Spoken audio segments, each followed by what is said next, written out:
ओम धन्वंतरये नमः। कर्पूरगौरं करुणावतारं संसारसारं भुजगेन्द्रहारं सदा वसन्तं हृदयारविन्दं भवं भवानीं सहितं Namami.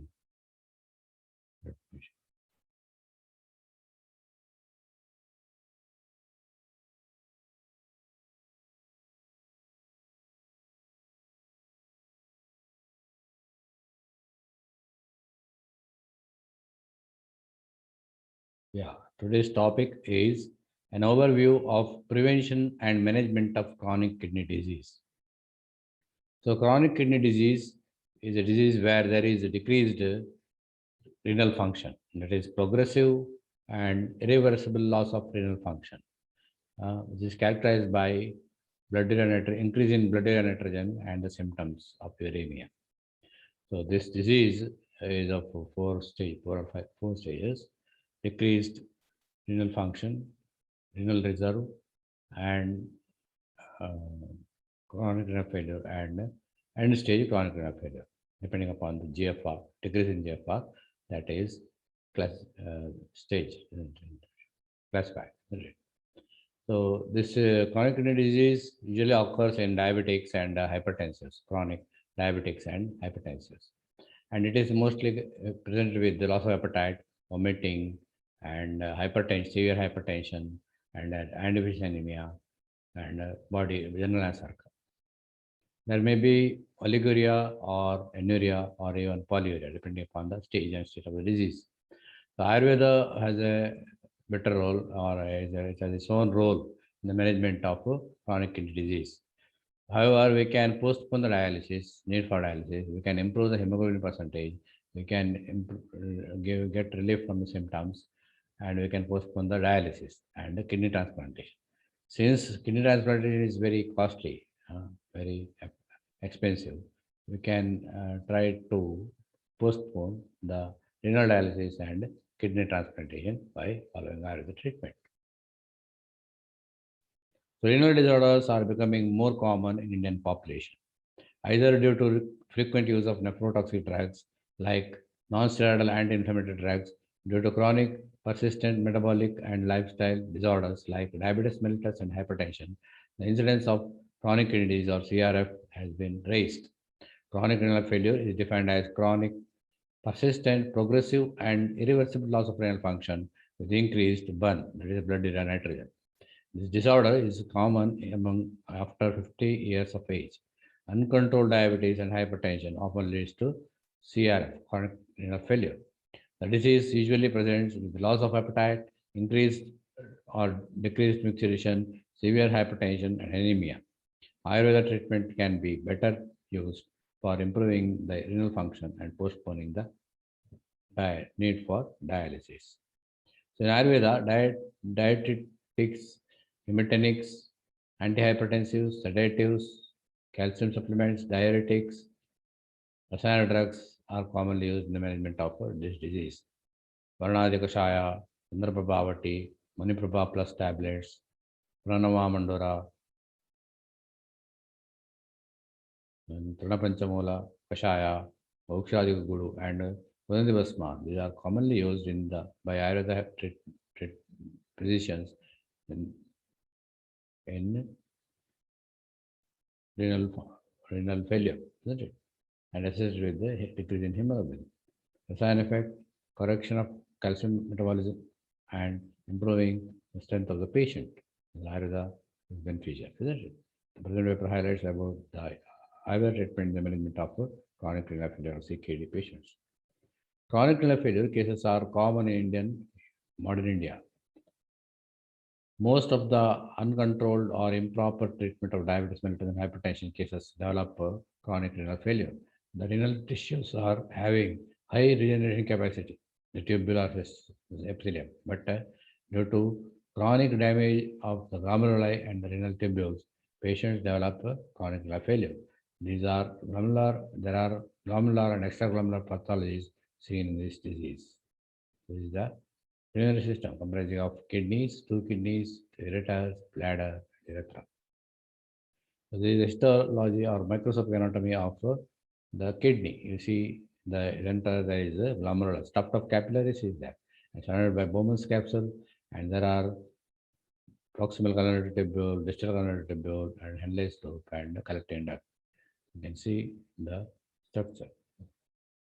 So there are four causes for this disease: toxic, vascular, infective, and obstructive. So risk factor in chronic failure, urinary tract obstruction, environmental risk factors like heavy metals, drug induced analgesics, okay, and other systemic disorders like hypertension, obesity, and atherosclerosis, thrombus, diabetes. These are all glomerular glomerulonephritis. These are all the precipitating factors in chronic renal failure. Toxic causes. Prolonged usage of neurotoxic drugs like NSAID. Vascular, chronic systemic hypertension or renal vein thrombosis obstruction leads to renal damage. Infective, chronic urinary tract infection or chronic pyelonephritis leads to CKD. Obstructive, benign prostatic hyperplasia, bladder neck obstruction by tumor or stone impaction leading to hydroureter and hydronephrosis and subsequently CKD. Even the restrictors also. So symptoms like vomiting, non-feeling hungry, weakness, sleep disturbances, changes in urine, isn't it? Like that, these symptoms are seen. Chest pain, symptoms of chronic heart failure like breathing difficulties, vomiting, muscular pain, and chest pain. They are common symptoms. Chronic heart failure, there will be different stages, isn't it? First stage, there will be 10% filtration rate is lost, 90% only normal. And next stage is 75, 75% is remaining and 25% function is lost. Third stage is 50% is remaining, 50% is lost. Fourth one is 90% is lost and 10% only remaining. It's the end stage renal disease. So this is the stages. And list of drugs used in chronic refractory disease. Multiple drugs, hematinics, systemic alkalinizers, anti-infectives, rasayana drugs, nephroprotectives, mrudu virechana drugs, calcium supplementation, Shwasahara drugs, Kasahara drugs, drugs causing regeneration of the renal tissues, bactericidal drugs, and even antiseptics. So, Mutra drugs. We can give Mutra, Puranavasava, Vuksharabiya Churna, Ushirasava, Puranavasta Kashaya, Varunadi Kashaya, Shilajitavati, and Puranavadi Mandura. So Puranavadi Mandura is the best drug in case of chronic failure. Puranava, Perhavia diffusa, the roots are used. Vukshara, the seeds are used. Tribulus terrestris. Ushira, Vetiveria zaginaris, roots are used. Shilajatu, black putamen is purified and used. Miltenix. Puranavadi Mandura, Navayasaloha, Mandura Vataka, Dakshasava, Lohabasma, and Mandura Basma, and Kasisa Basma, and Surakshara Kasis. Systemic alkalinizers. Actually, there will be acidity in the blood. pH of blood is decreased because of urea.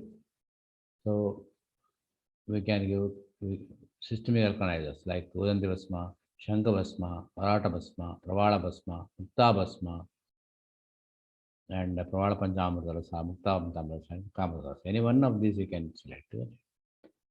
Anti-infectives like Sarivajasava, Sandakasayana, Sandanasava, Ushirasava, Chandraprabhavati, Panchayita Kashaya, Mahatam Kashaya, and Patola Kataranyadi Shaya. Rasayana drugs like Chandraprabhavati, Maniprabha plus tablets, Sarivadi, Hima, Ushirajipeya, Vuksharachurna, and Vukshiraji. Nephroprotectives, these prevent further damage of the renal tissues, isn't it? Maniprabha plus tablets, Chandanasava, Lauha, Shilajatrasana, and Saripajasava. Murduvirechana drugs. We have Triphala tablet, Abhayarishta, Ushirasava, and Trivichura. Calcium supplement like Udandi Vasma, Shankavasma, Varatika Vasma, Pravala Panchamadasa, Putta Panchamadasa, and Kamadasa. Drugs stimulating regeneration of the kidney. Chandraprabhavati, Bactericidal drugs. Mandakarasayana, Sarvadasva, Sundanasva, Mahakashaya, Panditashaya, Dharyaji, Kashaya. Shasara drugs, Utapala Churna, Talsa Churna, Pushkamalasava, Kanakasava, Poshkaraja Kashaya, Ashwini Churna, and so much. Actually, there will be water retention in the body, sodium water, that causes infiltration, fluid infiltration into the lungs, base of the lungs, and there will be breathlessness. Isn't it? You have to give these medicines, bronchodilators, and expectorants. Kasara drugs like Vasa, Vasakadhyarishta, Vasavaleha, Antakaryavalleha, Talsad Churna, Churna, Amrutatra Kashaya, and Tikat Churna with Madhu. Isn't it? Vasa, Antakar. Urinary antiseptics. Chandanasava, Sarvadasava, Chandanadvati, Chandanabhavati, Milkava tablet, Vishrasava, Vidangasava, Pratana. So this is the Chandana, Solanum album, and Hemidascus centricus, Sariva. Coming to discussion. Chronic kidney failure is a degenerative disease which is commonly seen in Indian population. As dialysis is much expensive, patients seek Ayurveda physicians for advice frequently. In this perspective, better Ayurveda treatment to CRF is the need of the hour. Ayurveda treatment is not only cost effective but also safe, affordable, and patient friendly. It can also be used to postpone the dialysis. It will increase the hemoglobin percentage and increase the immunity in the patient. Of course, while treating, control over hypertension and diabetes should be done effectively, carefully. To conclude, dialysis can be postponed in patients treated with Ayurveda treatment. By Ayurveda treatment, hemoglobin is increased with increase in strength of the patients. Since Ayurveda treatment increases immunity, the occurrence of infection is minimized, and positive effect of CRF should be addressed while treatment. That is toxic. If toxic is there, remove the injection of toxic nephrotoxic drugs. If vascular is there, you have to treat the vascular systemic hypertension, control the systemic hypertension. And infective, if infection is there, you have to antiseptic and the drugs which cure the infection, like pyelonephritis or repeated urinary tract infection. And lastly, the obstructive, if BPH is there, or stricture is there, urethral stricture, or stone impacting the bladder neck, we have to treat accordingly, isn't it? So, in brief, today we have discussed the management of chronic kidney disease by Ayurveda treatment. Isn't it? So by Ayurveda treatment we can postpone the dialysis, we can improve the quality of life, we can increase the hemoglobin percentage and immunity in the patient, and we can postpone dialysis and further renal transplantation. Isn't it? So thank you.